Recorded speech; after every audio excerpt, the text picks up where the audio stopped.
అందరికీ నమస్కారం. నేను మీ డాక్టర్ సౌమ్య బొమ్మకంటి. సో, ఆహ్, ఫుడ్ విషయంలో కొంతమందికి ఎలా ఉంటదంటే, ఎంత తిన్నా గానీ వాళ్ళు లావవ్వరనమాట. వాళ్ళు రోజంతా యాక్టివ్‌గా ఉంటారు. వాళ్ళు ఇంకొంతమంది అసలు ఫుడ్ గురించి ఆలోచిస్తేనే లావయిపోయినట్టు అనిపిస్తుంది వాళ్ళకి. ఎంత తక్కువ మోతాదులో తీసుకున్నా కూడా వాళ్ళకి వెయిట్ పుట్ ఆన్ అవ్వడము ఇలా అవుతది. చాలామంది ఏమనుకుంటారంటే, నేను ఫుడ్ తక్కువ తింటున్నా గదా! అయినా గూడా వెయిట్ పుట్ ఆన్ అవుతున్నాను. ఎందుకిట్లా జరుగుతుంది అనుకుంటారు. సో, మన బాడీలో మెటబాలిజం అనేది జరుగుతుంది.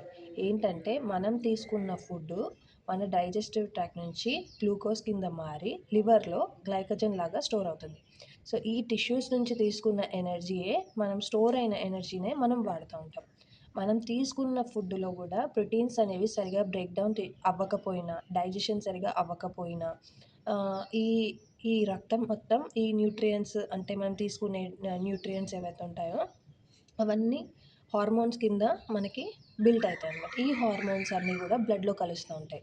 సో, సరియైన న్యూట్రియంట్స్ జింక్ కావచ్చు, అయోడిన్ కావచ్చు, మళ్ళీ ఫ్యాటీ యాసిడ్స్ కావచ్చు, న్యూట్రియంట్స్‌లో అమైనో యాసిడ్స్ కావచ్చు, ఇలాంటి సరైన పోషక పదార్థాలు లేని డైట్ మనం తీసుకోవడం వల్ల, ఆ న్యూట్రియంట్స్ తక్కువ ఉండడం వల్ల, అది మన బ్లడ్ స్ట్రీమ్‌లో కలిసినప్పుడు మన బాడీ యొక్క మెటబాలిజం రేట్ అనేది చేంజ్ అవుతుంది. ఎప్పుడైతే మన బాడీ మెటబాలిజం రేట్ చేంజ్ అవుతుందో అప్పుడు మన టీ3, టీ4 హార్మోన్స్ అనేవి ఫ్లక్చుయేట్ అవుతుండడం వల్ల హైపర్ థైరాయిడిజం లేదా హైపోథైరాయిడిజం ఎక్కువ మోతాదులో సెక్రీట్ చేసుకున్నప్పుడు హైపర్ థైరాయిడిజం, తక్కువ మోతాదులో సెక్రీట్ చేసుకున్నప్పుడు హైపోథైరాయిడిజం. సో, ఈ హైపర్ థైరాయిడిజంలో ఎక్కువ ఉంటదంటే మెయిన్‌లీ ఏంటంటే ఫీమేల్స్‌లో ఉంటది. లేడీస్‌కి చాలా మందికి థైరాయిడ్ ప్రాబ్లమ్ ఉంటుంది.